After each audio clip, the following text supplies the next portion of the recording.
네, 지난 주일 우리는 갈렙에 대한 이야기를 들었습니다. 그는 여호수아와 함께 가나안을 정탐하고 믿음으로 성실하게 보고했던 증인으로서 한때 주목을 받았습니다. 그러나 시간이 흐르면서 그는 여호수아와 달리 모두에게 잊혀진 존재로 오랫동안 살아야 했습니다. 그러나 갈렙은 가나안 땅에 세워질 그 하나님의 나라를 꿈꾸며 45년을 변함없는 열정으로 살았습니다. 그리고 가나안 땅 분배를 위해 모든 지파가 모인 자리에서 그는 여호수아 앞에 나아가서 헤브론 산지를 가리키며 자기 지파의 기업으로 달라고 간청합니다. 쉽고 편한 땅이 아닌 아직 정복되지 않은 땅, 여전히 거인족 아낙 자손이 우글거리며 살고 있는 그 헤브론 산지를 구한 것입니다. 갈렙은 85세의 노장이었지만 하나님이 자기와 함께 하심을 믿었기에 그 땅을 반드시 정복할 것을 확신했습니다. 우리는 갈렙의 이러한 믿음과 충성 그리고 비전을 보며 큰 감동을 받습니다. 그런데 여러분, 갈렙이 이 헤브론 산지를 요구했을 때 그는 과연 누구를 위해 그 헤브론 땅을 얻고자 했을까요? 한 가지 분명한 것은 갈렙이 자신을 위해 그 땅을 요구한 것은 아니라는 것입니다. 생각해 보십시오. 그가 85세의 나이로 헤브론을 정복하겠다고 했을 때 그 일의 성취가 언제 될지 누가 장담할 수 있었겠습니까?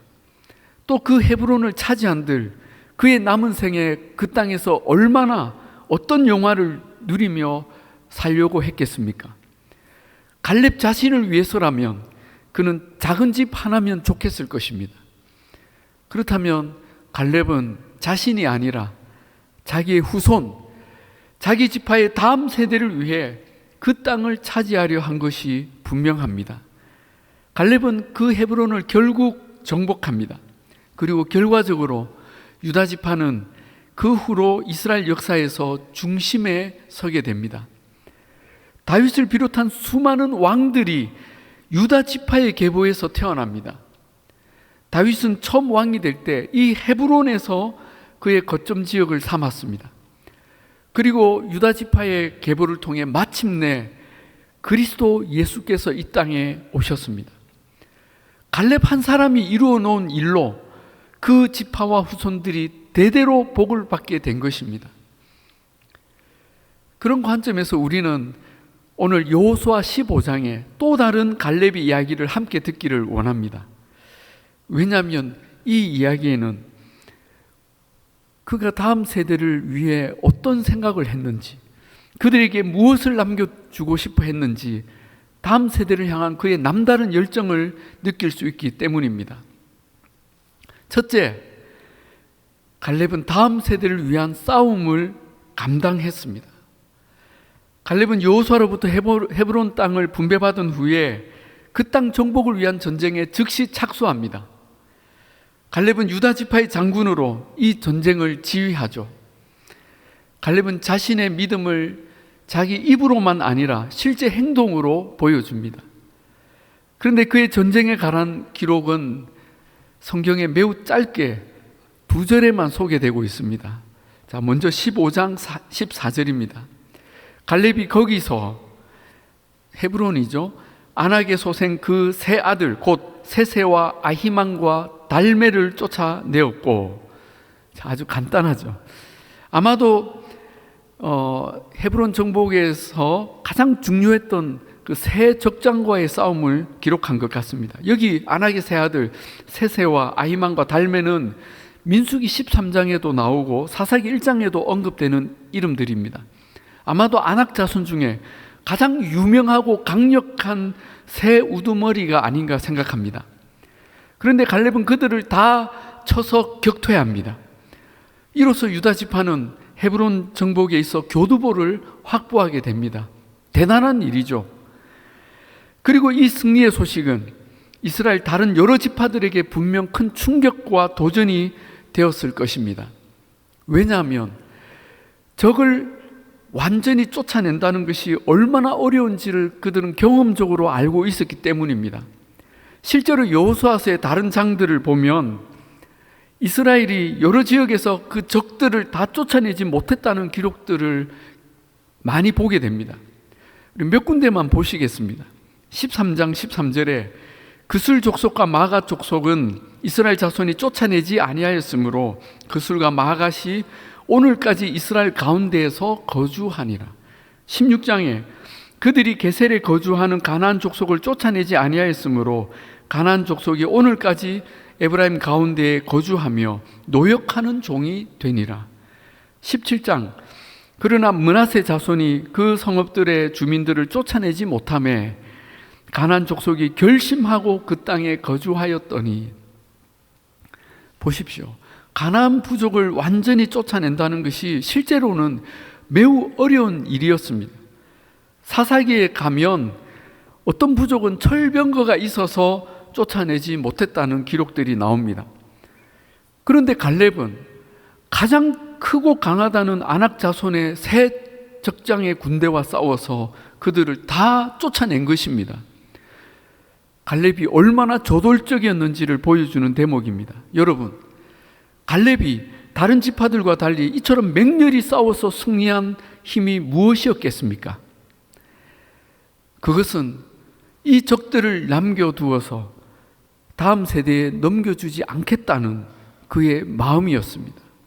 달리 말하면 다른 지파들은 지금 못 쫓아내면 다음에 쫓아내면 되고, 우리가 못하면 우리 후손들이 힘을 길러서 쫓아내면 되지 않겠냐, 그런 생각을 했던 것이죠. 그러나 갈렙은 달랐습니다. 이 땅에서 우리가 살려면 반드시 이 세 적장을 물리쳐야 한다. 그런데 지금 그들을 물리치지 않으면 이 싸움은 결국 우리 다음 세대로 넘어갈 것인데 우리 후손에게 이 싸움을 물려줄 수가 없다. 이 싸움은 우리가 감당해야 할 우리 세대의 싸움이다. 반드시 저들을 쫓아내고 우리 다음 세대에는 이 땅에서 근심 없이 살게 하리라. 그 마음이 있었기에 3명 중에 2명만 쫓아내자, 아니 1명만 일단 쫓아내자, 그런 계획이 아예 없었던 것입니다. 갈렙은 자기 시대에 자신이 감당해야 될 싸움이 무엇인지를 잘 알고 있었습니다. 누군가 또 언젠가 이 싸움을 해야 한다면 이 싸움은 지금 내가 하겠다. 하나님께서 나와 함께 하시고 이 땅을 나와 내 후손에게 주시겠다고 약속하셨으니 내가 아직 힘이 있을 때, 내게 기회가 주어졌을 때 내가 이 싸움을 끝내리라. 사랑하는 여러분, 우리는 우리 후손들을 위해, 우리 다음 세대를 위해 지금 나의 시대에 어떤 싸움을 싸우고 계십니까? 우리는 다음 세대에 어떤 교회를 물려주고 싶으십니까? 어떤 기독교를 물려주고 싶으십니까? 지금의 교회, 지금의 기독교는 물려줄 만한 것입니까? 혹시라도 우리는 실패했지만, 우리는 이런 기독교를 살았지만 너희는 자라서 앞으로 좋은 기독교를 만들기를 바란다. 좋은 한국교회, 좋은 신앙의 본을 만들기를 바란다 하면서 우리의 실패를 물려주려고 하지는 않으십니까? 그렇다면 여러분, 우리에겐 아직 기회가 있습니다. 저는 우리 다음 세대를 위해 정말 좋은 기독교, 정말 좋은 한국교회와 신앙을 물려줄 기회가 아직 있다고 믿습니다. 우리가 아직 힘이 있고 뭐라도 할 수 있는 지금이 있지 않습니까? 그렇다면 우리 시대의 싸움에서 반드시 이기고 좋은 터전을 우리 후손들에게 물려주십시다. 오늘 우리 시대의 세세와 아이만과 달매는 무엇입니까? 교회를 세속화시킨 모든 물질주의, 성공주의, 권위주의가 그 적장들이라고 생각합니다. 우리가 그런 것들을 격퇴시키고 그리스도의 십자가만을 자랑하는 교회, 십자가의 복음이 능력으로, 삶으로, 거룩함으로 증거되는 교회를 물려줍시다. 더 이상 세상에 손가락질 받지 않는 기독교를 물려줍시다. 두 번째로 갈렙은 다음 세대를 위한 기회를 만들어 주었습니다. 이 갈렙은 파죽지세로 헤브론의 가장 위험한 새 적장을 물리쳤고 그 성들도 다 빼앗았습니다. 이런 기세라면 나머지 헤브론 성읍들을 차지하는 것은 시간 문제입니다. 갈렙이라면 얼마든지 그렇게 할 수 있습니다. 그런데 갈렙은 이쯤에서 작전을 바꿉니다. 15절에 봅시다. 거기서 올라가서 드빌 주민을 쳤는데 드빌의 본 이름은 기랴세벨이라. 자, 이렇게만 보면 드빌, 이 기랴세벨을 갈렙이 정복한 것처럼 보입니다. 그러나 16절부터 이 기랴세벨을 정복한 자세한 과정이 소개되고 있습니다. 갈렙이 말하기를 기랴세벨을 쳐서 그것을 점령하는 자에게는 내가 내 딸 악사를 아내로 주리라. 뭡니까? 갈렙이 이번에는 직접 싸우지 않고 대신 싸울 사람을 공개 모집한 것입니다. 게다가 부상도 내 겁니다. 자기 딸 악사를 아내로 주겠다는 것입니다. 악사, 보험회사 이름이 아닙니다. 아마도 워낙 예쁘다고 소문이 난 딸이라 이름을 특별히 말한 것 같습니다. 악사를 주겠다. 요즘 같으면 왜 딸을 경품으로 내거느냐, 딸이 아버지의 소유냐 하고 난리가 났을 텐데, 여러분, 이것은 지금의 우리 문화로 이해하면 안 됩니다. 우리나라도 불과 5, 60년 전까지만 해도 남녀의 결혼은 부모님의 선택과 결정이었습니다. 그렇죠. 많은 어르신들이 신랑이나 신부의 얼굴을 한 번도 보지 못하고 부모님의 결정에 의해서 결혼을 했습니다. 이스라엘도 이 당시에 마찬가지였습니다. 결혼은 부모에게 권한이 있었습니다. 그러므로 갈렙은 자기 딸을 물건처럼 대한 것이 아니라 저 기랴세벨을 쳐서 점령하는 자라면 내 딸의 남편이 될 자격이 있다고 기준을 정한 것입니다. 그런데 그 기준이 정말 어려운 기준이었습니다. 그런데 우리가 여기서 주목해야 할 점은 왜 갈렙이 직접 기랴세벨을 치지 않고 대신 싸울 지휘관을 공개 구인했냐는 것입니다. 갈렙이 자신이 없어서일까요? 세적장을 이기고 나니까 이제 힘이 빠져서일까요? 우리가 알기로 갈렙은 그런 사람이 아닙니다. 그리고 헤브론 정복은 이제 다 이겨놓은 싸움이라 갈렙이 못 싸울 이유가 없습니다. 그것은 바로 다음 세대, 자기와 같은 지휘관을 또 세우려 함이었습니다. 자기 딸을 주겠다고 했잖아요. 그렇다면 분명 그 지휘관은 새로운 장수는 아직 결혼하지 않은 젊은 지휘관이어야 합니다. 그런데 그런 젊은 지휘관이면 언제 전쟁을 지휘해 봤겠습니까? 그러나 갈렙은 기회를 주는 것입니다. 내 나이 이제 85이다. 내가 이제 와서 영웅이 되어봐야 무슨 쓸모가 있나? 더 중요한 것은 나 이후에 나와 같은, 아니 나보다 더 뛰어난 지휘관이 나와야 한다.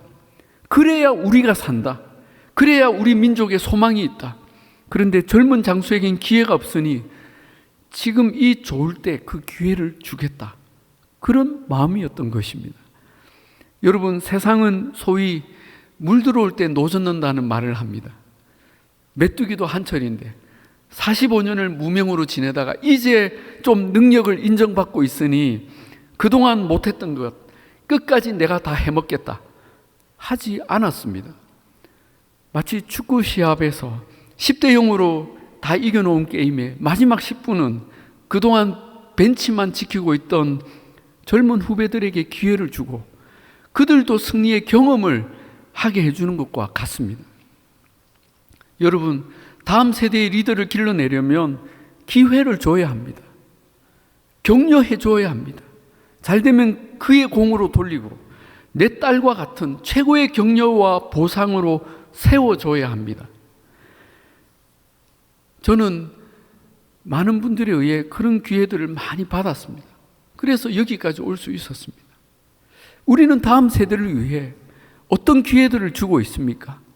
우리의 예배, 우리의 사역, 우리의 소그룹에 다음 세대가 주인공이 되도록 적절한 기회를 주고 있습니까? 여러분의 목장 소그룹에서 끊임없이 다음 리더들이 길러지도록 기회를 주셔야 합니다. 격려해 주어야 합니다. 우리 주일학교 자녀들이, 우리 청년들이 주일 예배와 각종 행사를 주관하도록 적절한 기회를 줘야 합니다. 또 젊은 일꾼들이 중요한 직분을 맡아 섬기도록 격려하고 내가 비킬 줄도 알아야 합니다. 그들을 환영해 주어야 합니다. 갈렙은 그런 점에서 기럇세벨 전투의 기회를 다음 세대에게 주었습니다. 그러자 누가 그 기회를 차지합니까? 17절에 갈렙의 아우인 그나스의 아들 온니엘이, 갈렙의 조카뻘이죠. 그가 기럇세벨을 점령하여서 새로운 지휘관으로 부상하고 갈렙의 딸 악사를 아내로 얻습니다. 그런데 놀랍게도 다음 세대의 리더를 길러내고자 한 갈렙의 이 계획은 정확히 들어맞았습니다. 여러분, 이 전투로 부상하게 된 이 온니엘은 이후에 어떤 인물이 됩니까? 여호수아가 죽고 난 이후에 사사시대가 시작되는데 이 온니엘은 최초의 사사가 됩니다. 메소포타미아의 왕 구산 리사다임이 이름이 두 배로 악한 왕이라는 뜻이에요. 이스라엘에 쳐들어와서 8년이나 괴롭힐 때에 이 온니엘이 사사로 세움을 받고 그 구산 리사다임의 군대를 박살냅니다. 갈렙이 만들어 주었던 큰 전투의 기회가 결국 자기 민족 전체를 위기에서 구하는 그 리더의 등장으로 열매를 맺게 된 것입니다.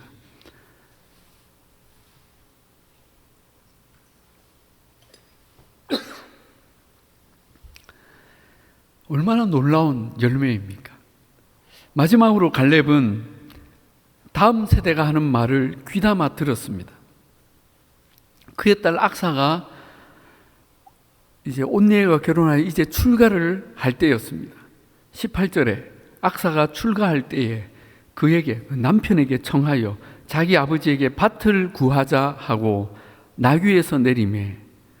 자, 딸이 차에서 내리니까 갈렙이 눈치채고 딸에게 묻습니다. 그에게 묻되 네가 무엇을 원하느냐 하니 이르되 내게 복을 주소서. 아버지께서 나를 네겝 땅으로 보내시오니, 그 물이 없는 광야 지역으로 보내시오니 샘물도 내게 주소서 하매. 땅을 더 달라는 것입니다. 그것도 샘물이 나는 땅, 농사가 잘 되는 땅을 더 달라는 것입니다. 여러분, 이런 걸 보면 딸은 다 뭐라고요? 예. 그런 거는 속으로 말해야 됩니다. 예. 그런데 여러분, 이 갈렙이 딸의 요구에 어떻게 합니까? 19절에 갈렙이 윗샘과 아랫샘을 그에게 주니라.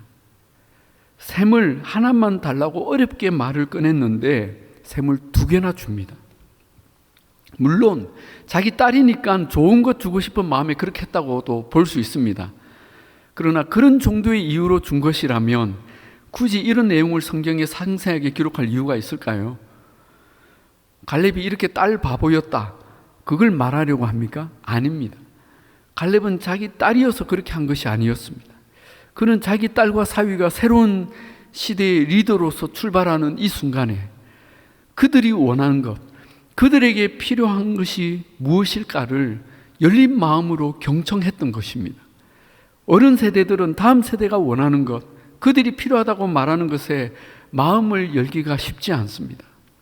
뭐? 샘물을 달라고? 니들이 파서 만들어. 라떼는 우리가 다 파서 먹었어. 아니, 우리는 빗물 받아 먹고 씻고 다 했어.